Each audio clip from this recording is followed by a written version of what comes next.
မင်္ဂလာပါပရိသတ်ကြီးတို့ရေဒီတစ်ခေါက်မှာစိတ်ဝင်စားဖို့ကောင်းပြီးတကယ်လည်းဖြစ်ပျက်ခဲ့တဲ့သတင်းတစ်ပုဒ်ကိုရှာဖွေတင်ဆက်ပေးထားပါတယ်။ဒီသတင်းကတကယ်အဖြစ်ပျက်ဖြစ်ပြီးနိုင်ငံတကာသတင်းဌာနကြီးတွေမှာပါဖော်ပြခဲ့ကြတာပါ။ပရိသတ်ကြီးတို့ဘဝမှာကိုယ့်အိမ်ရှိမှာချွတ်ထားတဲ့ဖက်နှက်တစ်ဖက်တည်းပျောက်သွားတာမျိုးကြုံဘူးကြလား။ဂျာမနီနိုင်ငံဘာလင်မြို့ကရက်ကွက်တစ်ခုမှာတော့လူတွေဟာဖက်နှက်တွေခဏခဏပျောက်နေလို့တကယ်ကိုစိတ်နှောက်ယှက်အကြီးကြီးဖြစ်နေခဲ့ကြတာပါ။လူတွေကတော့ဖက်နှက်တခိုးတယောက်ယောက်ကလိုက်ခိုးနေတယ်လို့ထင်နေခဲ့ကြတာပေါ့ဖက်နှက်ခိုးတဲ့သူဟာဘသူဖြစ်မလဲဆိုတာကိုလူတိုင်းကစောင့်ကြည့်နေခဲ့ကြပေမဲ့တကယ်တရားခံကိုမိလိုက်တဲ့အချိန်မှာတော့တရက်ကွက်လုံးအံ့အားသင့်ပြီးတော့ရင်မောခဲ့ကြရပါတယ်ဒီအဖြစ်အပျက်ကဘာလင်မြို့ကဇေလန်ဒေါဆိုတဲ့ရက်ကွက်တစ်ခုမှာဖြစ်ခဲ့တာပါ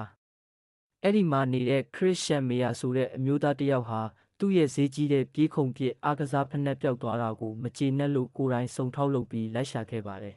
သူဟာရက်ကွက်ထဲမှာပုံရှိုးကွယ်ရှိုးသွားလာနေတဲ့တရက်ခန့်ကိုတကယ်တမ်းတွေးလိုက်ရတဲ့အခါမှာတော့အံ့ဩသွားခဲ့ရပါတယ်။ဘာလို့လဲဆိုရင်အဲ့ဒီတရက်ခန့်ဟာမြေခွေးတစ်ကောင်ဖြစ်နေလို့ပါပဲ။သူကအဲ့ဒီမြေခွေးနောက်ကိုတိတ်တဆိတ်လေးလိုက်သွားရင်းနဲ့မြေခွေးရဲ့လှုပ်ဝက်တူလောင်ယုံကိုတောင်ကြီးကိုရှာတွေ့ခဲ့ပါတယ်။အဲ့ဒီနေရာမှာတော့တခိုးမြေခွေးကြီးခိုးယူစုဆောင်းထားခဲ့တဲ့ဖက်နှက်ပေါင်း100ကျော်ကိုစုပုံထားတာတွေ့ခဲ့ရပါတယ်။အဲ့ဒီထဲမှာမှထူးဆန်းစွာနဲ့ခရော့ဖက်နှက်တွေကအများဆုံးဖြစ်ပြီးအယောင်ဆုံးစိုက်စုံဖက်နှက်တွေနဲ့ပြည့်နေတာပါ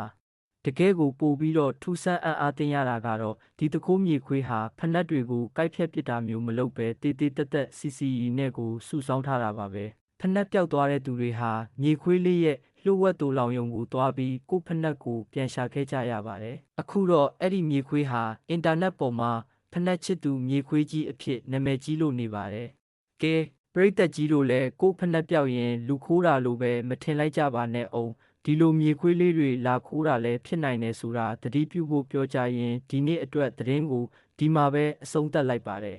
ဒီမြေခွေးလေးနဲ့ပတ်သက်ပြီးတော့ရောပရိသတ်ကြီးတို့ရဲ့အမြင်ကိုကွန်မန့်မှာဝင်ဆွေးနွေးပေးခဲ့ကြပါဦးနောက်ဗီဒီယိုလေးတွေမှာပြန်ဆုံတွေ့ကြပါမယ်ဗျ